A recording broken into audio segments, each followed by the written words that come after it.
John, I've got a question for you. So when you're dealing with all these competing interests, right, as a breach coach for our insured, carrier has hired you, and you're talking to Bob, and you're talking to Bill. You're bringing these guys in for notification. The state rules are all over the place about how quickly they need to be notified. Some states are like 5 days. How do you manage that from we got to hurry up and notice, but we can't hurry up and notice because that would be the wrong thing to do? How do you manage that tension? First of all, you're asking me questions not on script. So what are you thinking about there? No, freelance. No, what you do is you ask questions. I ask questions of my clients. And when I get silence, that's what I want. Because if I ask the right questions, and they're putting those kinds of pressures on any of us, and we all see it. Every single person at this table has had clients on the phone with me yelling at them or taking a position that just isn't reasonable. You ask the right questions, you get silence, they don't have answers, they start to listen. You don't tell them they're wrong, you just ask questions. And eventually they come around, and if they're silent enough, they kind of get to the point, well, yeah, okay, I guess we have to know that first. That would be helpful to know that first. And that's kind of the way you walk through it. So let's talk about something, and it is granular, but I think it's important because I think there has to be a recognition that there's some real heavy-duty lifting that goes on with respect to breach response. Does anybody in the room, I really do want a show of hands, who knows what an address file is? That's okay. So this is the Cyber Liability Conference, and I got 4 hands up. Even assuming some hangovers, double it, 8, right? Okay. Somebody tell me what it is and why we care. The address file is the list of the people who are affected that you need to notify. And it's something that people don't know about, they don't think about. It's difficult to get your arms around it. You have to find the data. Where does it live? Do you have an inventory of it? So when you do have one of these breaches, where's that data? How do you pull it together? How do you get it into a form where you can send out the notifications? So that's the most basic elemental thing, and it's always a huge stumbling block. Always basic and very difficult to put together. I can't tell you how many times that data is in multiple different places throughout the company. Things are not segregated. Things are not unique. How many different duplicates do we have? How many times have we tracked a customer 5 different ways, but yet we don't have a common denominator in order to deduplicate that data? We have hard copy information associated with other clients that is not in a database. We have to go through all those files in order to create this address file. I can tell you it takes sometimes weeks and weeks to put together a clean, pristine address file in order for Bo and Sean to do their thing. Yeah, and by the time we get it, sometimes it's not as clean and pristine as Bill likes to think. So we also, and this isn't a commercial, any reputable mail house would be able to offer these services, but we also have the ability to do national change of address, CAS, pre-sort. So we can actually go through the list, and when it's not 100% properly formatted, be able to tease out first name, last name, proper address, and it increase the chance that it's going to get to the right person. Which sort of brings us to the point, Sean. I'm the boss, right? I'm the GC. I want my stuff out in the mail today. I want it done. I want the email out. I want the call center set up. We now know the number. How hard can this be? My God, we're sending 1-page letters. Really? Well, as somebody who's been to exactly 0 Ivy League schools, I can tell you with authority that it's not as easy as it sounds. We've had clients who have said that they've gotten us the materials by noon. How come you can't mail by 3 o'clock? I'm going to fly down there and I'm going to turn the crank on your machine and make the letters come out all by myself, which, obviously we don't have a machine with a hand crank. But we like to see 3 to 4 days. Yeah. To try to get. There's a lot more to it than people think. The address list goes out to a number of our providers to do all the services that I just spoke about. The letter itself has to be properly formatted. It's not just a Word doc that we take to a printer and print out 10,000 of them. It has to be laid out. We have to add our barcodes because you don't want any double stuffs. So you want to make sure that. Why barcodes? Pardon me? Why barcodes? Tell me. So if you put a dedicated barcode on each letter, you'll know exactly that only one letter went into one envelope. Okay. And we have machines that track that because you don't want a data breach on top of a data breach. So we make sure that we track that. Just margins. So the letter looks professional, so it doesn't look like somebody's trying to scam on top of a data breach that's already occurred. So and then of course, the 3 to 4 days isn't always for us because our proofs have to go to John, which then have to go back to the client, which have to be approved, which then have to come back to John, which then have to come back to us. So we can rush stuff through, and we regularly do next day, sometimes same day mailings. You have to skip a lot of steps. You have to push things through very quickly. But as I said, 3 to 4 days is a very nice window for us. One of the problems that people don't think about, let's get the letters out. Some of your customers may have passed. They may no longer be living. So it's really important to send the right letter that's respectful, because if you send a letter to someone who's no longer living and treating them as though they are, you can get an angry customer. An angry customer calls the class action lawsuit. They join in. So the whole thing is about customer service. So the letters need to be right, look good. They're going up on the Attorney General's websites. These are public documents. And just little things like that can drive a lot of anger if you get it wrong. Quality control sounds really boring, but in the context of something where regulators and to some degree plaintiffs' attorneys factor in what you do for the involved population, quality control is really important. And we've seen it, and not from these guys because they're still in the business. Other people who maybe aren't or are failing in the business do things like, I've seen thousands of letters and cases go, dear deceased letters to people who are alive. That's not a good thing to get in the mail, right? And we've seen it. It's not more than once. We've seen letters go out. At one point early on, 3, 4, 5 years ago, somebody sent letters out with absolutely no margin. So the print was top to bottom, side to side, and the theory was it saved some costs because they outsourced everything. So just think about that. I mean, those guys are out of business, but if you're not watching and if these guys aren't being, frankly, anal about this stuff, then bad things happen. And the whole goal here is to make people feel better and at least some level of compassion, because if they get more mad, that defeats the purpose. That's when they call the Attorney General. That's when they call the plaintiff's attorney. So, quality assurance may sound like it's boring, but it really is important, and we frankly rely on these guys to do it. Call centers. I mean, how hard can this be, guys? Call centers. I can do this in-house. I have 20 people who take complaints all the time from billing and other things. I mean, really, 20. I mean, that's enough, right? So you're going to take 20 people that are supposed to be in customer service, or you're going to take 20 nurses off the floor that should be treating patients, and you're going to staff your call center with those people? Or I can outsource it to, far, far away in a far, far away land. People love that. People love sitting and waiting for 3 to 4 minutes for the call to be answered because it's being rerouted through 3 different centers.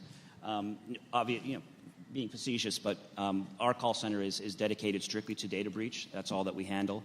And for a good portion of the call center, the operators will be dedicated just to one single breach, so they're only juggling one set of FAQs. Speaking of FAQs, and this is for both of you guys, if I give you a solid 10 FAQs that always work, I pulled them off the NetDiligence site, I'm good to go. Well, the FAQs on the NetDiligence site, I think there's at least 30 or 40. So, and then also work with your call center provider, because hopefully they've handled many breaches and they'll have some questions that you haven't thought of. The number one thing that you want a call center to do is to make a customer who's 9 times out of 10 they're going to be calling in and they're going to be angry because you've lost their data. Now you've sent them a letter. There's a 1-800 number that they've got to call. I mean, this has now worked for them. So keeping them happy is the number one thing.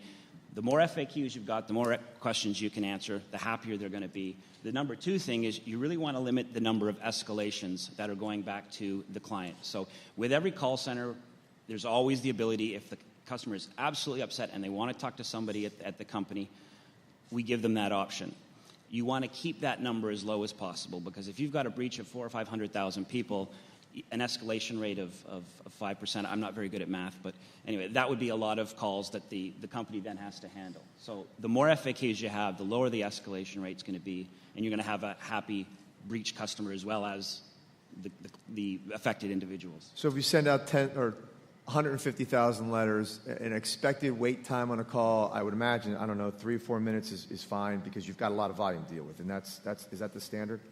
That's horrible. You want to be answering your phone within 20 to 30 seconds. How about languages? What about multiple languages?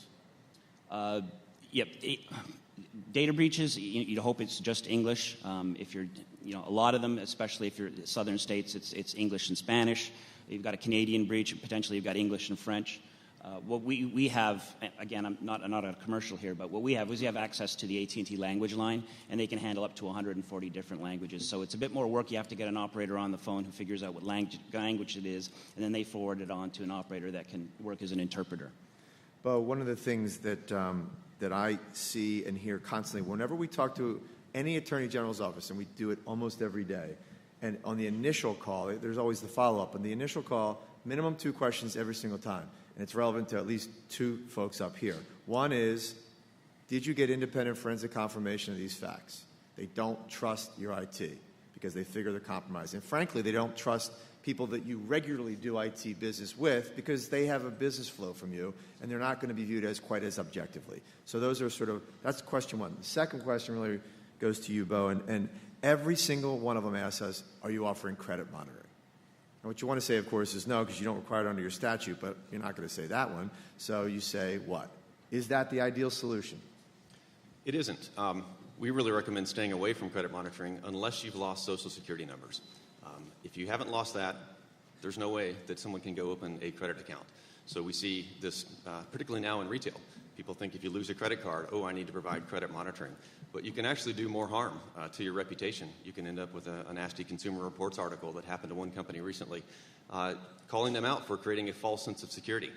If you have a problem, credit card, what is the risk? The risk is you may get false charges on that account. That's what someone can do with credit card information that's been stolen.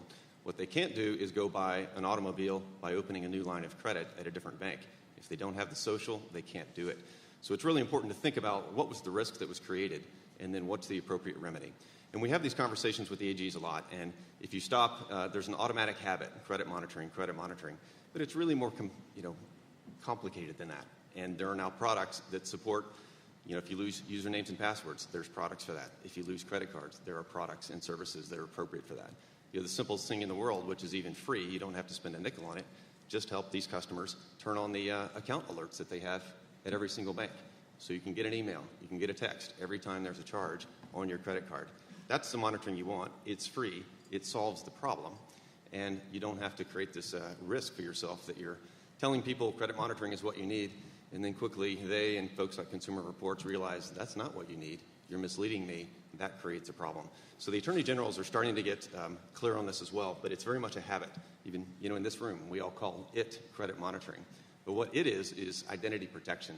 What was the data that was lost? What's the appropriate remedy for it? A really important point. So I'll leave the sarcasm out of this one, but the enrollment, it seems like it should be easy. Do you do it via letters? Do you do it via the phone? Do you do it via web? When you want to enroll someone who actually wants to take up your offer, how does that work appropriately, and what are the variables you guys should be thinking about there? Yeah. Well, the most important thing, again, back to Sean's comment, this is a customer service operation. You're trying to keep your customer as a customer. A bad thing has happened. You're trying to calm them down. And so enrollment is one of the things I think has been done incorrectly for a long time in this industry. Asking people to enroll after a breach really upsets folks. What does enrollment mean? One, it means you're putting the burden on the consumer in order to be able to get help. If you want help, the classic letter says, we're offering you this protection, sign it by this date, and you get it. And the implication is you have to go do work. You didn't create this problem, but it drives a lot of anger for consumers being told you need to go do some work. Then where it really starts to get significant is when they realize what that work is. Let's take Target, for example. They lost credit cards. They offered credit monitoring. When people went to enroll, they realized they were going to have to give up their Social Security number, their birth date, more information than they had ever given Target. Suddenly you've got a problem. People are upset. So having to do the work of enrollment, having to give out more information because you chose the wrong product, these are all things that can snowball on you and really undermine the goodwill that you're trying to establish in that relationship you're trying to preserve. So that's important. For the folks who do actually want to enroll, we believe they ought to be able to get help no matter what. You shouldn't be forced to enroll. You should at least be able to get help from an expert if you have a problem, get it solved. If you do want to enroll, then be able to do it online, be able to do it through the phone. We still have the option to do it for mail. So you'd be surprised how many folks, again, you're thinking about a customer who's just been exposed, they're scared. Many people are afraid of the internet. They're afraid of their own computer. The example John gave about links coming in. So is this real? That may be the last place someone wants to go enroll in this situation. You're talking to a guy who still writes checks up here, so I get it. Yeah. Let me ask you, guys. Let me go back to the coverage for just a second on that. When carriers offer first-party coverage to help the companies respond to these things, and one of the reasons for that is to help mitigate their potential to sue. Right? You're trying to spend all the first-party dollars you can to mitigate the chances that they'll end up suing the company. So credit monitoring kind of became, here's this shiny thing over here, so you forget that you had a data breach and you feel better about it, you don't sue us. How do you mitigate that potential when it's healthcare information? Yep, it's a great question, and that's one of the needs that we've got to figure out how to create. There is no clearinghouse for healthcare information. The best one that exists is a group called the NCFDA, the National Cyber Forensics Training Alliance. Any PII that is found around the world by law enforcement, this is a program that was set up by the FBI, law enforcement, individual cyber experts who are out running operations, they can report it into this clearinghouse, and then that can be communicated. But PHI, there is no clearinghouse. There is no credit bureau for that. There's no visa for that. So it's very difficult to have an effective program that will monitor and say if your PHI is being used, that there's a way to accomplish that. It's a gap. So before we get to a final thought or two, I just wanted to share one particular aspect of breaches that can be sort of a force multiplier, and that's the vendor-to-vendor, business-to-business breach. A lot of the clients have breaches caused by their vendors. A lot of my clients are the vendors who cause the breaches. And what I get, and now sort of back in my GC attitude hat, is, hey, my legal duty is just to notice my clients. So I'm just going to do that. I'm good to go. Well, obviously, that's not necessarily the way, but under the law, under the contract, that may well be enough. So, guys, what have you seen on that front in terms of business to business where you let your client businesses run with the information that there's been a breach and here it is? That's a really bad idea. These breaches are exponentially more complicated and more expensive than when it's a single company and their own data. So you're dealing now with not one CEO and one set of decision makers, but maybe 10, 15. We've seen events where there were 2,000 companies that were part of a platform that were affected. So the logistics that go into it, the PR issues that go into it, are very, very significant. And if you take the approach of you figure it out and send me the bill, it's going to become very difficult. Everyone's going to make different decisions. It's going to become a PR nightmare, a logistical nightmare that will consume you, and the cost will be tenfold as opposed to if you were to manage it yourself. That actually brings up a good point on consistency of messaging, whether it's one company or many involved. There needs to be a core set of messages that is appropriate for all audiences, but then each message has to be nuanced very specifically for each constituency, whether it's your own employees, customers, the media, investors, and that message mapping process has to happen, A, very rapidly, but B, very thoroughly, and done by someone who really understands your audiences. So think in terms of a tree. In the initial business-to-business breach, it's still one solid tree. It's going straight up. It's legal and it's forensic. But when you get to some of these guys, and PR, probably both, but when you get to some of these guys, all of a sudden it goes boom, and it's branches and leaves. And you have many, many, many different situations to deal with, fact patterns to deal with, concerns to deal with. So from an underwriting point of view, think about that one. But guys, we have a couple minutes. I want to get a few questions in. You each have one sentence. Give me a final thought.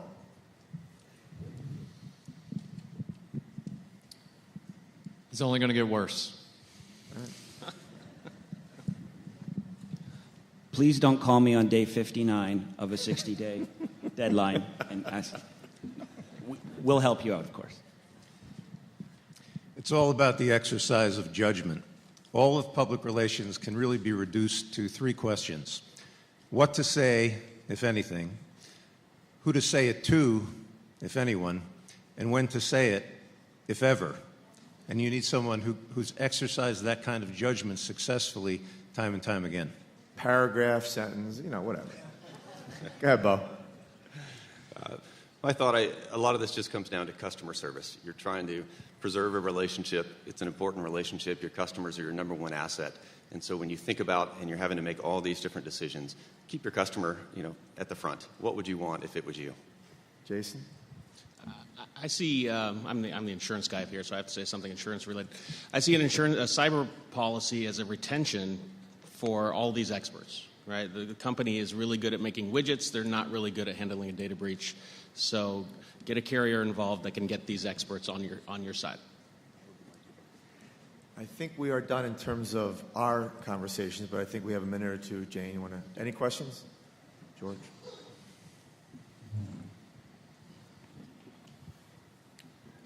John, I think this is probably for you and Bill. Most, if not all, of the breach notification laws allow for a delay in the notification if it has been ordered or suggested by law enforcement. Do you, A, ever approach law enforcement and basically ask them to give you that, that delay or order that delay?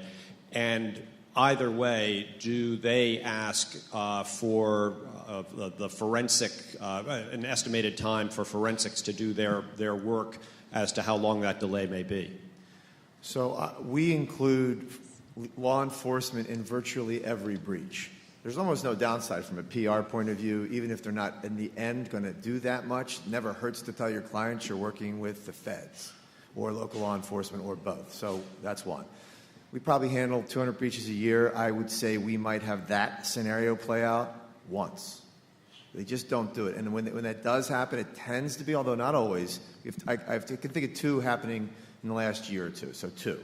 One was local police and one was Secret Service. We have asked them on occasion to give us some cover, and the answer is they can't do it. So generally speaking, that's what I see. And quick point, callers into the call center will ask, who are you working with? Can I get a police report? And all the way down to, have they caught these people yet? So having answers to those, if they're available, is good. You're more likely to get that help if it's something like, the Syrian Electronic Army or something like that, and they're trying to really nail down a whole series of similar breaches all at the same time, or crypto locker or something like that.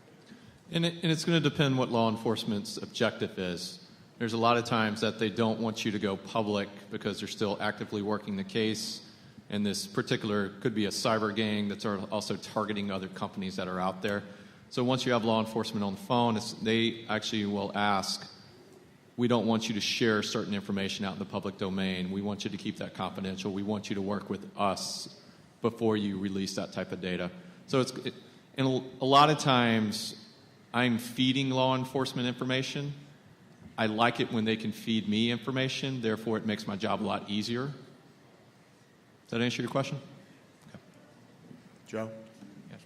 If you're dealing with a larger type corporation breach, how do you like to see the decision-making process structured? Is it one person? Is it multiple people? And who are they? Well, initially, I'm always impressed if I get that first call and there are the appropriate groups on the phone, right? And for me, that's General Counsel's office, that's CIO level guy or gal, that's some operational person. And if I get those three and risk management, those four, I'm pretty happy. But by the end of the first call, I always ask, who is my point person? Who is the decision maker? And I encourage them. I say, look, don't make it somebody who's junior. I want somebody who's the point person to be a decision maker with authority to make decisions and write checks and do things and put retainers out and get these guys rolling. So the answer is, much like a monarchy, it's very efficient. I prefer one in the ideal world. Greg? Hi. In that enrollment example that you provided earlier, is a possible solution sort of two levels of enrollment, one that's automatic that requires no work on behalf of the victim, if you will, and maybe an upgraded type of enrollment where they could have the option to provide the information that would be so troubling to them if that was the only choice they had? Yep, that's exactly the right way to do it. Make the offer of help. If there's any harm that comes to you from this event, we've got experts standing by ready to help. There's nothing you have to do. Keep this letter, here's this number, you're entitled. That's automatic. And then have the optional piece be, if you want credit monitoring, if you want credit card monitoring, any of those other things, go sign up, and here's how you can do that, and call us, and we're happy to help you. And when you divide it that way, now you get a much better response. The anger level is cut in half. I feel taken care of as opposed to burdened. So I've always taken a lot of pride in having good content in our presentations, but I also take pride in finishing on time. We're done. We'll see you over there if you have any more questions.